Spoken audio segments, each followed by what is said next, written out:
Faerie.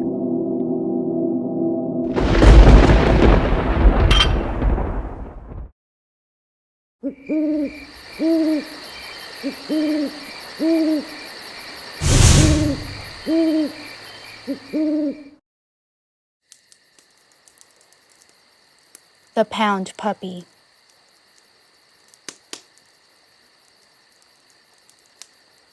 When I was young, I would sleep with a stuffed toy, a pound puppy named Cutes. One time, I clearly remember waking up and noticing that he wasn't under my arm, where he always was. Then, out of nowhere, he jumped up on the bed, and I instinctively grabbed him and tucked him under my arm.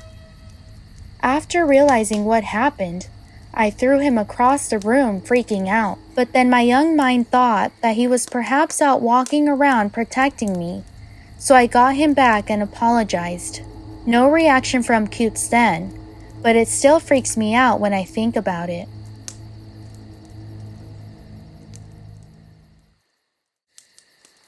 The Girl on the Second Floor.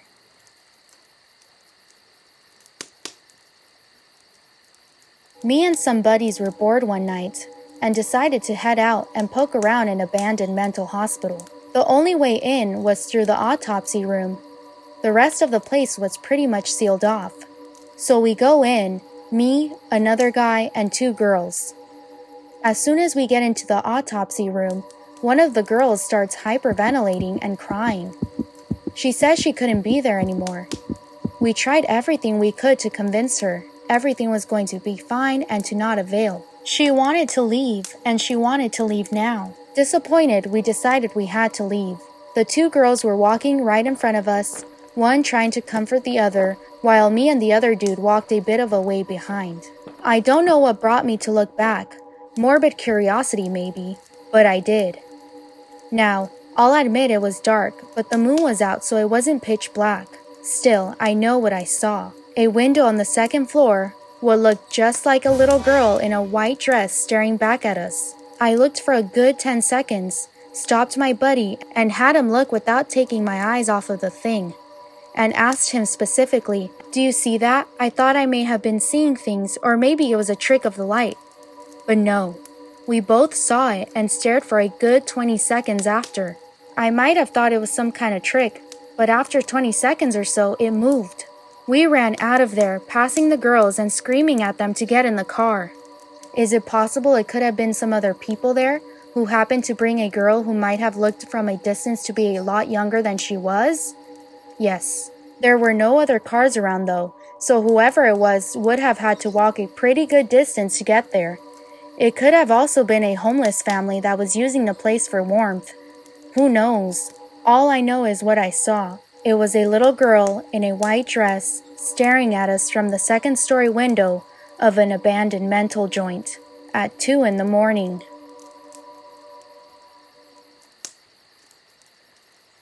GINORMOUS.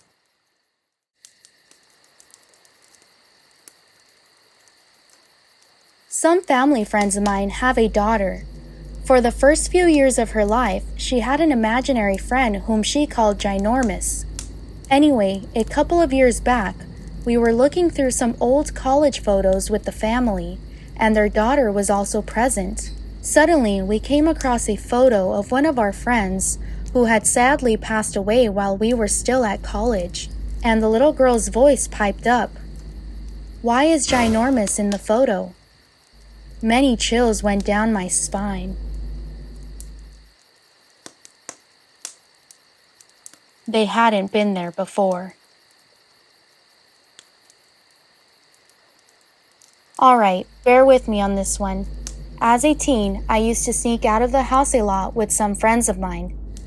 One of our friends lived a few miles away from the rest of us, so we'd have to go on a bit of a hike to go retrieve him. The shortest way to get to his house was to cut through the local farm's property in order to get to his neighborhood. We did this rather frequently and would often meet up on a cluster of rocks at the edge of the property that was overlooking their field of corn. One night, after our typical mischief had concluded, I went with everyone to walk them home. Finally, it was just me and the friend that lived far off. We walked through the cornfield as usual, and nothing was amiss. It was only about waist-thigh on a 13-year-old at that point in the year, so it was pretty obvious that the field was abandoned. Anyway, we reached the far side and sat down on the cluster of rocks to talk for a bit. Typical teenage crap. Girls we liked, what our plans for our future were. While I'm talking to him, I notice my friend's face slowly go pale, and I give him a questioning look. And he grabs my shoulder and points out into the cornfield. Scattered in different spots all over the cornfield we'd just walked through not 5 minutes before are 5 distinctive shadowy figures drastically taller than the corn. They were about 6 feet tall and they weren't moving. It would be easy to brush them off as just being tricks of the light or scarecrows or something else logical, except that we had literally just walked through that field and there had been nothing there. We were both stricken with terror, afraid to even move as we stared at them. But they never moved an inch, never came toward us, never moved away. They were too spread out to be a group of looming teens. What finally startled us into action was the farm dog starting to go absolutely ballistic inside the house, barking his head off and going crazy. We weren't anywhere near the dog's line of sight. We ran like hell. When we stopped for breath, I looked up. The entire sky was clouded over except for one little gap in the clouds that only the moon was shining through. It was the most surreal and terrifying experience of my life, and I can't explain it to this day.